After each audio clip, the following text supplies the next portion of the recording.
नमस्कार। बुलेटिन में आप सभी दर्शकों का स्वागत है। मैं हूं साइमा खान। सबसे पहले नजर डाल लेते हैं हेडलाइंस पर। नए वक्फ कानून पर मुसलमानों में पैदा हुए भ्रम को दूर करने के लिए आज से भाजपा का देशव्यापी जागरूकता अभियान। कानून के लाभों के बारे में दी जाएगी जानकारी।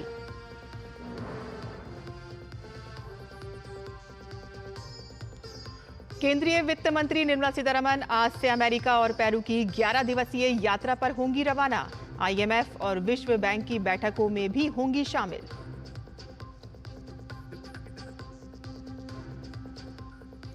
रूस ने ईस्टर के मौके पर यूक्रेन में आज मध्य रात्रि तक युद्ध विराम की घोषणा की, तो वहीं यूक्रेन ने रूस पर लगाया युद्ध विराम उल्लंघन का आरोप।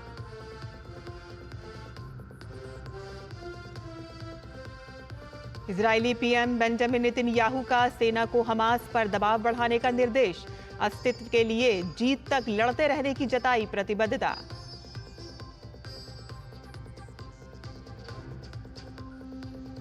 और आईपीएल में आज खेले जाएंगे 2 मुकाबले। दिन के पहले मैच में पंजाब से होगी बेंगलुरु की भिड़ंत, तो शाम को चेन्नई के सामने होगी मुंबई की चुनौती।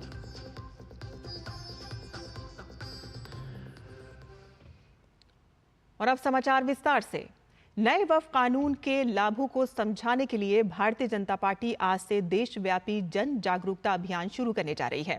यह अभियान 5 मई तक चलेगा। अभियान का उद्देश्य अफवाहों को दूर कर ये बताना है कि वक्फ अधिनियम मुस्लिम समुदाय के लिए किस तरह से फायदेमंद है। विपक्ष लगातार वक्फ संशोधन अधिनियम के बारे में अफवाह फैला रहा है। ऐसे में भाजपा बड़े पैमाने पर जन जागरूकता अभियान चलाकर इन अफवाहों को खत्म करने का प्रयास कर रही है। पार्टी का फोकस खास तौर से गरीब मुसलमानों और महिलाओं पर रहेगा और इसे वक्फ सुधार जन जागरण अभियान के नाम दिया गया है। पार्टी ने इसे लेकर देश भर में संपर्क, संवाद और अन्य कार्यक्रमों की पूरी श्रृंखला तैयार की है। इसके अलावा भाजपा वक्फ संशोधन के लाभों को घर घर पहुंचाएगी। वक्फ संशोधन कानून के प्रभावी होने के बाद से ही देश भर में जगह जगह विरोध प्रदर्शन हो रहे हैं। नए कानून को लेकर पश्चिम बंगाल में भी जमकर हिंसा हुई है।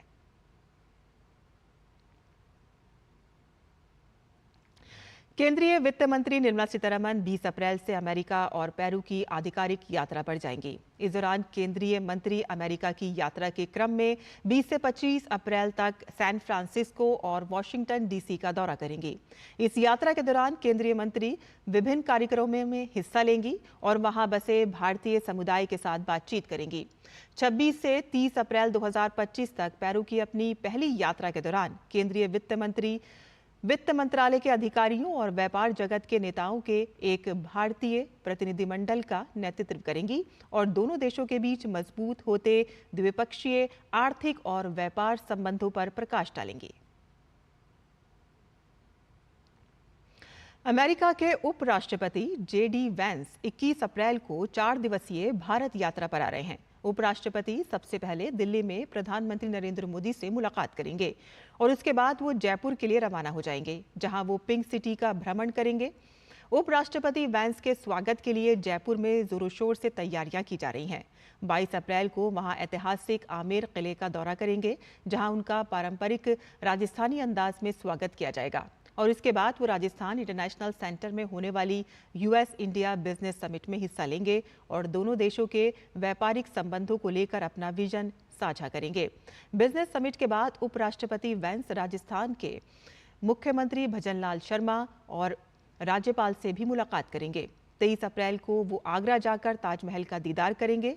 24 अप्रैल को वो वॉशिंगटन डीसी के लिए रवाना हो जाएंगे। उपराष्ट्रपति वैंस की यात्रा के दौरान उनके साथ उनकी पत्नी उषा, बच्चे समेत अन्य वरिष्ठ अमेरिकी अधिकारी भी होंगे। 2013 के बाद ये किसी भी अमेरिकी उपराष्ट्रपति की भारत की यात्रा है और इससे पहले 2013 में जो बाइडेन उपराष्ट्रपति रहते हुए भारत आए थे। सुप्रीम कोर्ट पर भाजपा सांसद निशिकांत दुबे और दिनेश शर्मा द्वारा की गई टिप्पणी पर भारतीय जनता पार्टी ने किनारा कर लिया है। बीजेपी के राष्ट्रीय अध्यक्ष जेपी नड्डा ने सोशल मीडिया प्लेटफॉर्म एक्स पर लिखा कि भाजपा सांसद निशिकांत दुबे और दिनेश शर्मा का न्यायपालिका एवं देश के चीफ जस्टिस पर दिए गए बयान से भारतीय जनता पार्टी का कोई लेना देना नहीं है। ये उनका व्यक्तिगत बयान है, लेकिन भाजपा ऐसे बयानों से ना तो कोई इत्तेफाक रखती है और ना ही कभी भी ऐसे बयानों का समर्थन करती है। भाजपा इन बयान को सिरे से खारिज करती है। भारतीय जनता पार्टी ने सदैव ही न्यायपालिका का सम्मान किया है, उनके आदेशों और सुझावों को सहर्ष स्वीकार किया है, क्योंकि एक पार्टी के नाते हमारा मानना है कि सर्वोच्च न्यायालय सहित देश की सभी अदालतें हमारे लोकतंत्र का अभिन्न अंग हैं तथा संविधान के संरक्षण का मजबूत आधार स्तंभ हैं।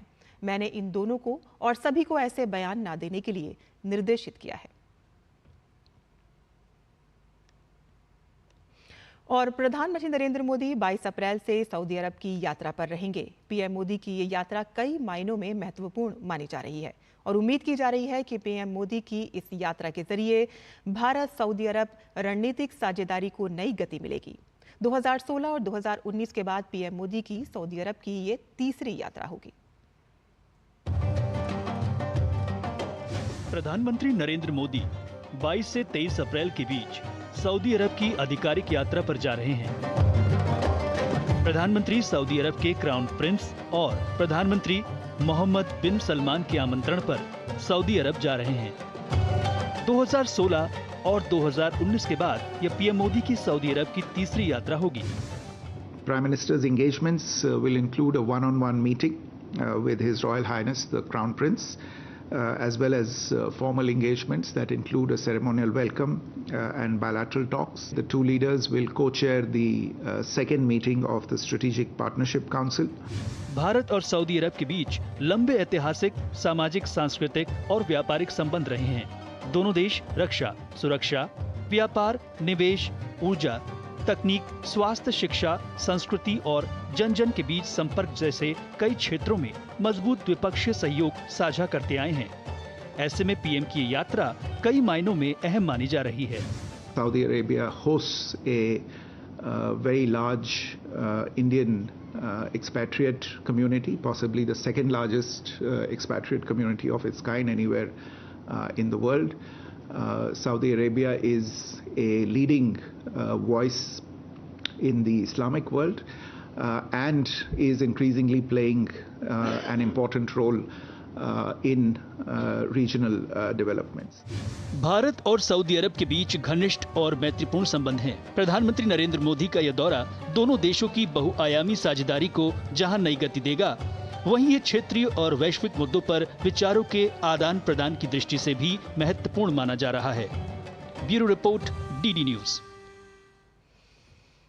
केंद्रीय मंत्री धर्मेंद्र प्रधान ने ओडिशा के बलांगीर स्थित ओवो फार्म अंडा प्रसंस्करण प्लांट का उद्घाटन किया, उसका दौरा किया। इस दौरान केंद्रीय मंत्री ने कहा कि बलांगीर प्रधानमंत्री मोदी द्वारा कल्पना किए गए आकांक्षापूर्ण जिलों में से एक है। ये परियोजना राज्य के युवाओं के लिए एक मिसाल के रूप में काम करेगी। बलांगीर माननीय प्रधानमंत्री जी के द्वारा कल्पना किया गया एस्पिरेशनल जिलाओं में एक है। एक प्रोसेसिंग प्लांट जैसे एक अत्यंत हाई क्वालिटी प्रोजेक्ट इस जिले में लगाए, जिसकी प्रोडक्ट को ग्लोबल मार्केट में भेजने के प्लान कर रहे हैं। एक भी ग्लोबल मार्केट में भेज रहे हैं। देश की सभी इलाका में ओवो एक फार्म की एक जाता है और आगे चल के उसकी जो प्रोसेस प्रोडक्ट है, फ्रोजन एग हो, लिक्विड एग हो या एग पाउडर हो, और इसकी जिसकी ग्लोबल मार्केट है, मैं मानता हूं बलांगीर जैसे एस्पिरेशनल जिले की प्रोडक्ट, इस प्रोजेक्ट इस जिले के नौजवानों के अंदर, इस राज्य के नौजवानों के अंदर एक उदाहरण करके काम करेगा। और भाजपा सांसद रविशंकर प्रसाद ने अभिनेता इमरान हाशमी की फिल्म ग्राउंड जीरो की प्रशंसा की है। बीजेपी सांसद ने कहा कि फिल्म बहुत अच्छी बनी है और बीएसएफ ने आतंकवाद को खत्म करने के लिए जो काम किया है, इसमें उसे बहुत अच्छे से दिखाया गया है।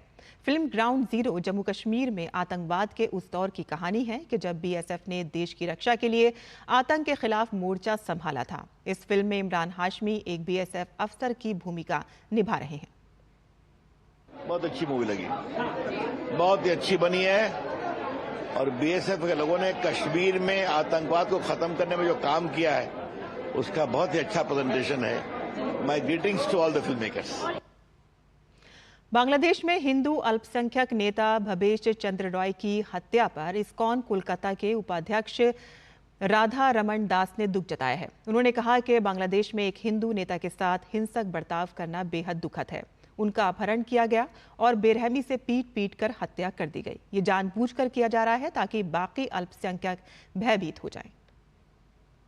हिंदू लीडर थे मिस्टर रॉय, उनको किस तरह से पहले किडनैप किया गया और फिर बहुत बुरी तरह से पीट कर मार दिया गया।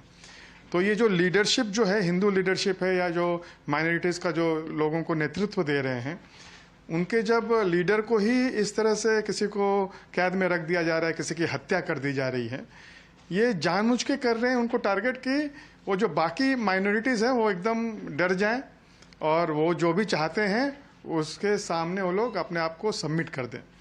तो ये बहुत ही दुखद है और पूरे विश्व को उनकी चिंता करनी चाहिए, क्योंकि जो बांग्लादेश में हो रहा है ये बहुत ही दुखनीय है।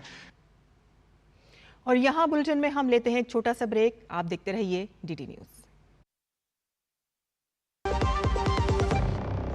जब धरती चीर कर निकलता है लोहे का पत्थर और मिलता है मोंगिया के जोश से, फिर तपता है, पिघलता है और बनता है फौलाद। अब होता है सरिया सारी खूबियों के साथ। मोंगिया स्टील, मजबूत देश का मजबूत सरिया। जो लक्ष्य चुना था समझ आने लगा है। जीएलए यूनिवर्सिटी, उच्च लक्ष्य की निश्चित प्राप्ति। ब्रेक के बाद आपका फिर से स्वागत है। वेव समिट में कॉस्प्ले चैंपियनशिप 2025 में देश भर के उत्साही रचनाकार, कलाकार और प्रशंसक हिस्सा ले रहे हैं। मुंबई में कॉस्प्ले के लिए वाइल्ड कार्ड शो डाउन आयोजित किया गया था और शॉर्टलिस्ट किए गए फाइनलिस्ट की घोषणा कर दी गई है। पेश है हमारी ये खास रिपोर्ट।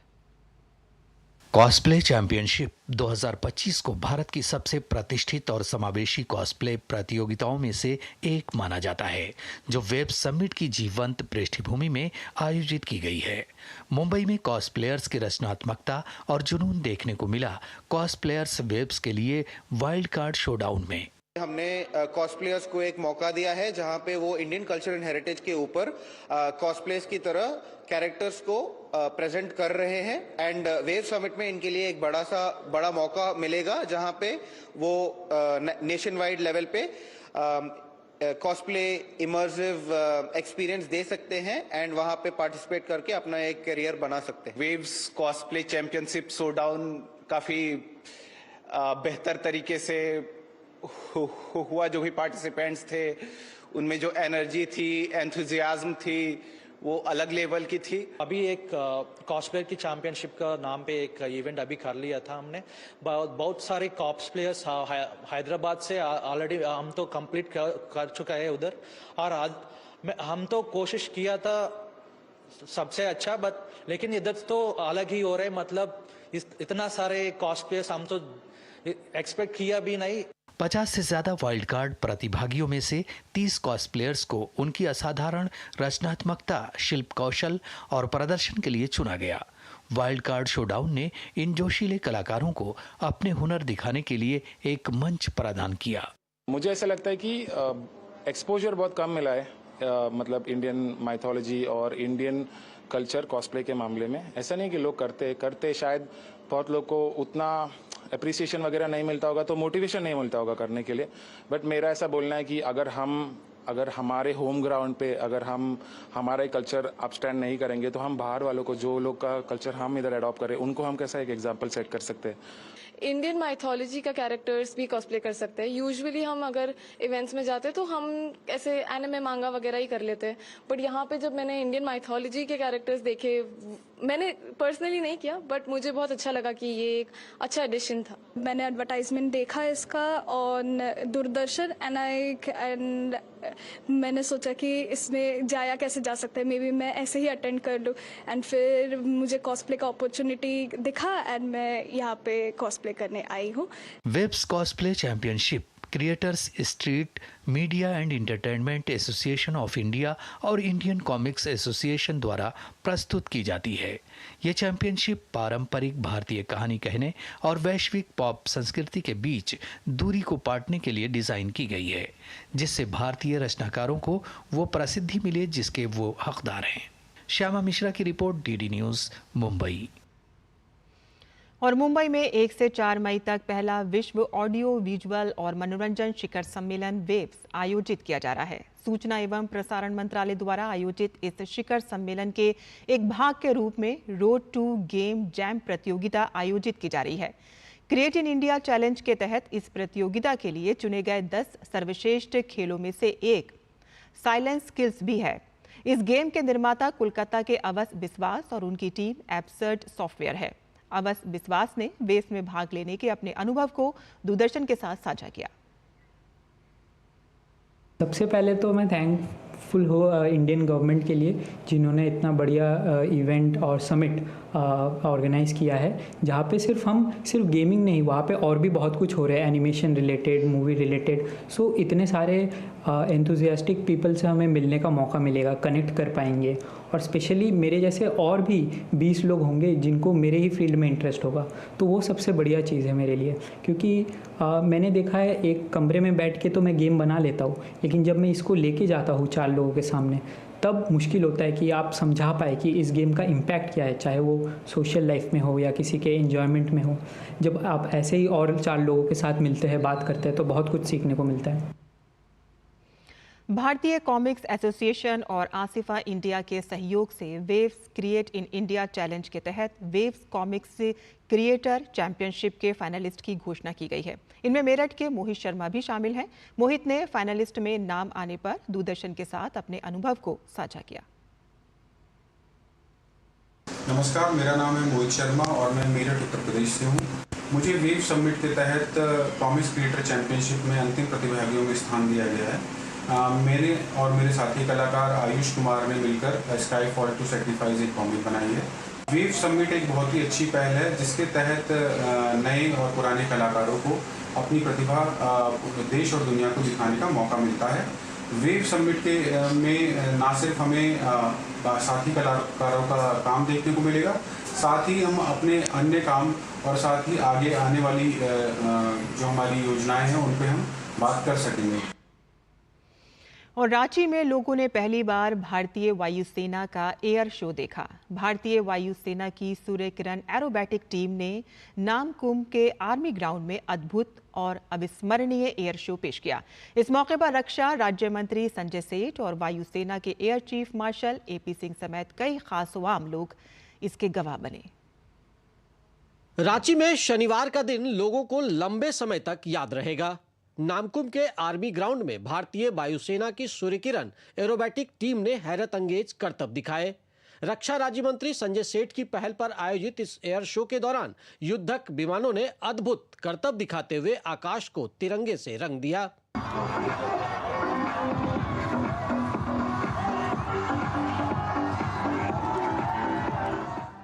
इस एयर शो में शौर्य, अनुशासन और समन्वय को देख सभी अचंभित नजर आए। विमानों ने 5 मीटर की दूरी बनाते हुए आसमान में तरह तरह की आकृतियां बनाई।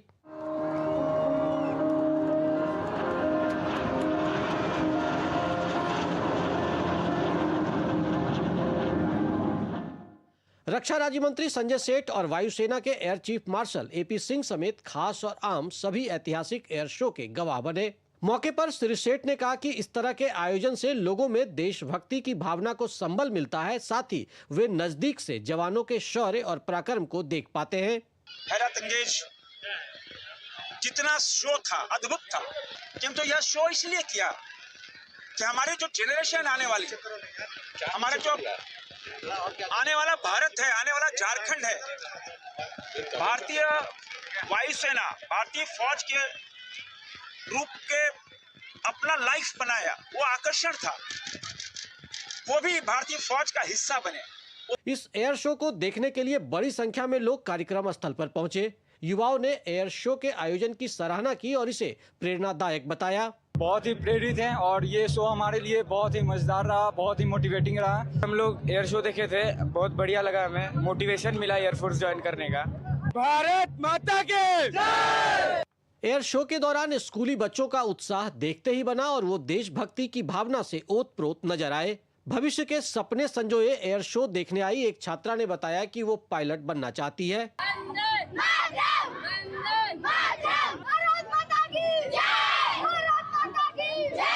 जब हम लोग के पास से क्रॉस कर रहा था तो देख के बहुत अच्छा लगा। सोच रहे पायलट बनेंगे आगे जाके। भारतीय वायुसेना की सूर्य किरण एरोबैटिक टीम देश के 72 शहरों के अलावा विदेशों में भी इस प्रकार का एयर शो कर चुकी है। वायुसेना की इस टीम का एयर शो रविवार को भी है, जो रांची और आसपास के लोगों के लिए सुपर संडे की तरह होगा। डीडी न्यूज के लिए रांची से प्रताप के साथ मैं दिवाकर कुमार। और पश्चिमी विक्षोभ के कारण राजधानी दिल्ली समेत देश के उत्तर पूर्व भाग में मौसम एक बार फिर से बदल चुका है। बीती शाम पूरे एनसीआर में तेज हवाएं चली, जिसके बाद यहां रहने वाले लोगों को गर्मी से राहत मिली है। तो वहीं जम्मू कश्मीर में तेज हवाओं के साथ भारी बारिश हुई है। रामबन के चंदरकोट गांव में आज सुबह भारी बारिश और ओलावृष्टि हुई। तो वहीं बारिश के कारण बारामूला में बाढ़ जैसी स्थिति उत्पन्न हो गई है, जिससे स्थानीय लोगों को काफी दिक्कतें हो रही हैं। तेज हवाओं के कारण पेड़ गिर जाने से एक जवान को हल्की चोट आई है, जबकि जम्मू कश्मीर में वैष्णो देवी भवन में तेज बारिश के कारण श्रद्धालु को दिक्कतों का सामना करना पड़ा। और इसके अलावा असम के डिब्रूगढ़ और तमिलनाडु में शहर के कई हिस्सों में तेज बारिश हुई है, जिसकी वजह से आम जनजीवन प्रभावित रहा। तो वहीं मौसम विभाग ने जम्मू कश्मीर, उत्तराखंड और झारखंड में भारी बारिश किया ऑरेंज अलर्ट जारी किया है। पश्चिमी हिमालयी क्षेत्र में गरज, बिजली और तेज हवाओं के साथ आज मध्यम वर्षा की संभावना है। आज ईस्टर का त्योहार बड़ी धूमधाम से मनाया जा रहा है और माना जाता है कि इस दिन प्रभु यीशु का पुनर्जन्म हुआ था। ये त्योहार ईसाई धर्म के सबसे प्राचीन और पवित्र त्योहारों में से एक है। ये गुड फ्राइडे के बाद आने वाले संडे को मनाया जाता है और इसीलिए इसे ईस्टर संडे भी कहा जाता है। इस खास अवसर पर चर्चों में विशेष प्रार्थना का आयोजन किया जाता है और साथ ही लोग प्रभु यीशु के उपदेशों को याद करते हैं। ये दिन प्रेम, बलिदान और पुनः जीवन का त्योहार है, जो हमें आशा और विश्वास सिखाता है।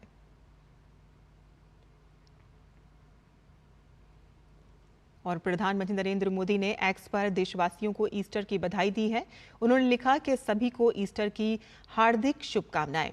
ये ईस्टर इसीलिए खास है क्योंकि दुनिया भर में जयंती वर्ष को बड़े उत्साह के साथ मनाया जा रहा है। ये पवित्र अवसर हर व्यक्ति में आशा, नवीनीकरण और करुणा की भावना जगाए। चारों ओर खुशियां और सद्भावना हो।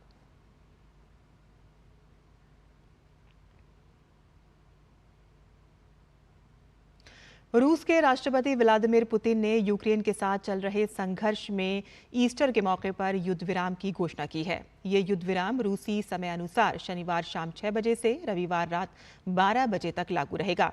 राष्ट्रपति पुतिन ने ये घोषणा जनरल स्टाफ प्रमुख जनरल गेरासिमोव के साथ एक बैठक में की। क्रेमलिन ने इस संबंध में जानकारी देते हुए कहा कि उसे उम्मीद है कि यूक्रेन भी इसी तरह का कदम उठाएगा और ईस्टर के दौरान इस अवधि के दौरान सभी तरह की गोलीबारी बंद रहेगी। इजरायली प्रधानमंत्री बेंजामिन नेतन्याहू ने सेना को हमास पर दबाव बढ़ाने के निर्देश दिए हैं। इजरायली प्रधानमंत्री ने कहा कि युद्ध की भारी कीमत चुकानी पड़ती है, लेकिन इजरायल के पास जीत तक अपने अस्तित्व के लिए लड़ते रहने के अलावा कोई विकल्प नहीं है। इजरायली प्रधानमंत्री का यह बयान तब सामने आया है कि जब इस सप्ताह हमास ने अस्थायी संघर्ष विराम के लिए इजरायल के प्रस्ताव को अस्वीकार कर दिया था और इसके बजाय बंधकों की रिहाई के बदले युद्ध को समाप्त करने के लिए एक समझौते की मांग की थी। गौरतलब है कि हमास ने वर्ष 2023 में इजरायल पर हमला किया था। मार्च में इजरायल ने गजा को पूरी तरह से बंद कर दिया था और युद्ध विराम को आगे बढ़ाने के लिए वार्ता विफल होने के बाद 18 मार्च को फिर से हमला शुरू कर दिया। और खेल की खबरों की बात करें तो आईपीएल में कल खेले गए पहले मुकाबले में गुजरात टाइटंस ने दिल्ली कैपिटल्स को 7 विकेटों से हरा दिया। रोमांचक मैच में दिल्ली ने पहले बल्लेबाजी करते हुए 20 ओवर में 8 विकेट के नुकसान पर 203 रन बनाए थे। जवाब में बटलर ने 54 गेंदों पर 11 चौकों और 4 छक्कों की मदद से नाबाद 97 रन की पारी खेली, जिसे गुजरात ने 19.2 ओवर में 3 विकेट पर 204 रन बनाकर मैच जीत लिया। गुजरात ने इस तरह आईपीएल में अपना सबसे बड़ा लक्ष्य हासिल कर लिया है और इससे पहले टीम ने कभी 200 प्लस रनों का लक्ष्य हासिल नहीं किया था। गुजरात टाइटंस ने इस मैच में जीत के साथ अंक तालिका में दिल्ली कैपिटल्स को पीछे छोड़ते हुए शीर्ष स्थान हासिल कर लिया है, तो वहीं दिल्ली कैपिटल्स दूसरे पायदान पर आ गई है। भारत ने bridge federation of Asia and middle east championship में 3 स्वर्ण और 1 रजत पदक सहित कुल 5 पदक अपने नाम कर लिए हैं। इस प्रतियोगिता में पुरुष टीम, महिला टीम, वरिष्ठ टीम के एक स्वर्ण पदक जीते, जबकि मिश्रित टीम ने रजत पदक पर कब्जा जमाया। इस जीत के साथ ही भारतीय टीमों ने 2025 विश्व ब्रिज चैंपियनशिप के लिए भी क्वालिफाई कर लिया है। और हमारे बुलेटिन में बस इतना ही। हमारी पूरी टीम को अब अनुमति दें, लेकिन आप देखते रहिए डीडी न्यूज़। नमस्कार।